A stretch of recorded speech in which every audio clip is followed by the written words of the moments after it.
Hello, hi, wow. Very attractive audience. So if you can't tell by the way I'm dressed, I am an improviser. And improvisation is what I do. Let me go back here. There we go. That's a little better. Improvisation is what I do and what I teach. Now, I'm sure we all know what improvisation is, right? I'm assuming. Give me some nods here. I like this interaction. Yeah. Give me some nods. So improvisation, we're making things with what is at hand. We're creating something out of nothing. We're making it up. But still, when we hear the word improvisation, we all think of something. Right? Who here thinks of improv comedy when they hear improv? You can raise your hand. Who here thinks of jazz music? Anybody? Yeah, there you are, sexy. Who here thinks of like freestyle rapping or hip hop? Anyone? Yeah, there we go. We got some hands. Who thinks of MacGyver? There it is, right? Mac, dude would improvise the most amazing things. And all of you are right. Improvisation is all of those things. But what I love about it is that it's not just one of those things. Improvisation isn't actually even a thing. When you think about it. Improvisation is a process. It's a way of making a thing. It's not a product that I can give you or show you. What I do is I improvise theater, or hip-hop, or explosive devices. And that's what I'm going to talk to you about today. I'm going to talk to you about what I call the way of improvisation. Yeah, the way. When I teach improv, the majority of students I have, whether they're high school students or adults, none of them are actually wanting to be professional improvisers. None of them. They all just want to improve their lives. And what I found is that the skills that I use and teach in improvisation are the skills I use when I live my life. Because life, believe it or not, is improvised. So I'm going to take you through 7 skills and 7 steps of improvising that I teach to people, and we're going to sort of translate those into our real life. Sound fun? Sound cool? You with me? Give me some nods. I like the nods. I like the nods. Yeah, good. Awesome. So the first of these skills, the first thing I have to teach, especially with adults, is play. Very simple. We all knew how to do this when we were children. But as we grow up, we slowly start losing our sense of play. Right? And what play is that idea of engaging in something just because you like it. Right? Like, oh, this is fun. Right? And we lose that as we get older. And play happens here, in this moment, in my body. And what play becomes as we get older, we start taking it more seriously, and it becomes the opposite of play, which is work, which everybody hates. Because work is serious, and we start thinking about it, and we get worried about it, and we're stuck in our heads, and we aren't just playing and being present in the moment. And this, right here, is where life happens. It's where everything happens, is in the moment. So let's get there instead of here. The second step, let yourself fail. Now, we already heard a very handsome doctor talk a lot about failure, so I'm going to try and not spend too much time on it here.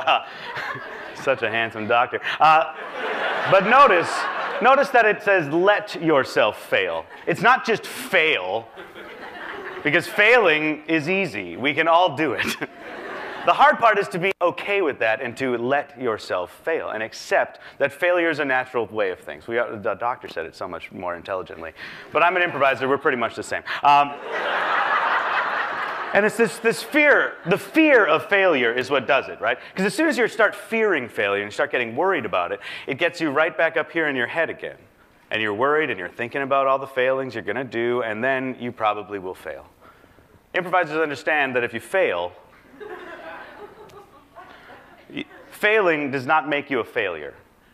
And that's a big difference there. Just because you failed doesn't mean you're a failure. It means, oh, I failed. I screwed up. All right, well, I'm an improviser, so I'll just start again. And that's it. That's the worst thing that happens. The next step is listening. You've all probably heard that phrase or something similar about how we have 2 ears and 2 eyes and 1 mouth.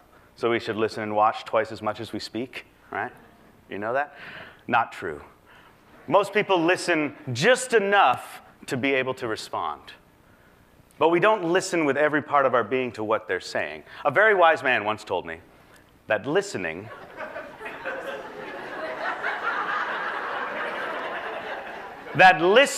is the willingness to change. If I'm not willing to change based on what you're telling me, I'm not really listening. I've already made up my mind. I've decided how I feel. I've decided what I think. And I'm just going to let you talk at me, and then I'm going to respond. But improvisers listen with every part of their being, because we're present in that moment. I'm there with you as you're speaking to me. I'm willing. I don't have to change, but I'm willing to change. Improv is a collaborative art form. And collaboration means taking yourself out of the equation. getting that ego about what you believe and what you think out of the way so that instead of it being your idea and my idea, it becomes the first idea and the second idea and the third idea. We're just going to listen and react and change. The next step is probably the most agreed upon rule of all of improvisation, across all schools of thought, is to say yes. So we're going to do a fun little demonstration, because that's way more fun than me talking about it. What I need y'all to do is just say yes for me on the count of 3. Can you do that? 1, 2, 3. Yes! Oh, that was good. With feeling. 1, 2, 3. Yes! Good.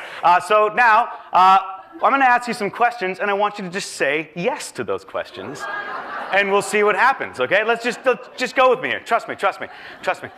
Do you want to tell a story with me? Yes! Is this story about a knight? Yes! Is this knight wearing shining armor? Yes! Is he going to save a damsel? Yes! Is she being held by a dragon? Yes! Is the dragon breathing fire? Yes! Does he save her with courage and bravery? Yes! And do they live happily ever after? Yes! Oh, isn't that great? Nice work, nice work. That was really good. We did that. We just did that. All right, now let's do it again, and this time I want you to say no. Everybody, just say no to what I'm about to say. You ready? Yeah, good, good, thank you, thank you.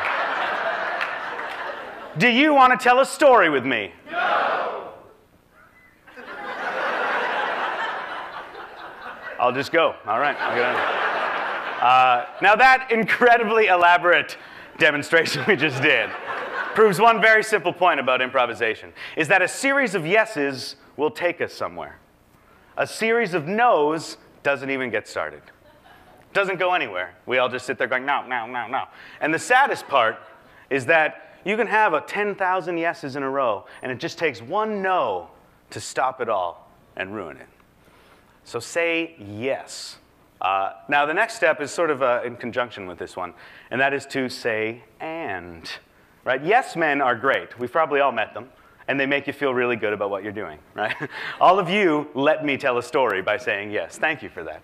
But and men are the people we really want to work with. The people that say yes to our idea and give us something else, right? And then what happens is you bring a brick, and I bring a brick, and then someone else brings a brick, and we just pile them on top of each other until we've built something that none of us could have built on our own.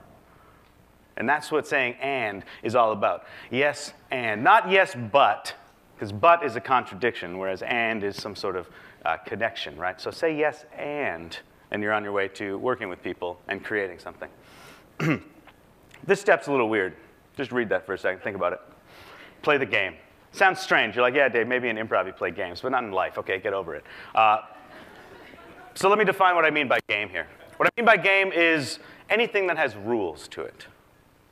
I consider a game. So Monopoly, that's a game. Filling out a job application, to me, that's a game.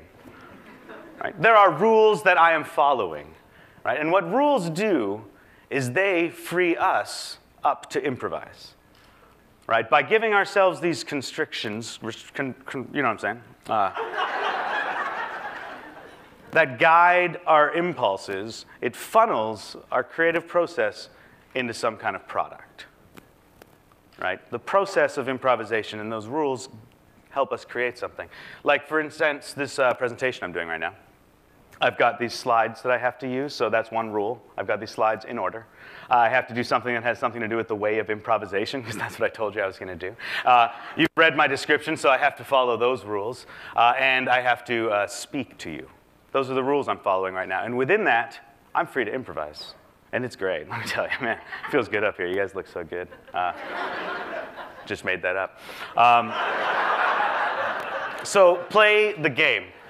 Play the game. That's what lets us improvise. And the last rule, it sounds kind of ridiculous that I actually have to make this a rule, but I do, because otherwise people don't do it. And that is to relax and have fun. Because you'd be surprised how many times I tell someone, like, yeah, just get up there and play and fail. And just screw it up. And they go, and they tense up, and I got to do this right. I got to fail right. Dave's watching me. You're like, OK, all right, just relax, man. It's cool. Right? But relaxing and having fun, if we're doing that, if we wake up every morning, we just take a deep breath, just say, life, man, there's these rules in life that I'm going to follow. I got to go to work. Got to tell my girlfriend I love her in the morning. I'm going to follow these rules. But I'm going to be relaxed about it. It's a rule, trust me. I'm going to relax, and I'm going to follow these rules, and I'm going to end up, if you're doing that, you're going to end up playing. And you're going to end up letting yourself fail. And you'll end up listening to people better because you're relaxed. You're going to end up saying yes. You're going to end up saying and to things. And you're going to end up playing these fun games and having a much more enjoyable life just by relaxing into it and just playing and having fun. So thank you very much, everyone. I'm Dave Morris, and that is The Way of Improvisation.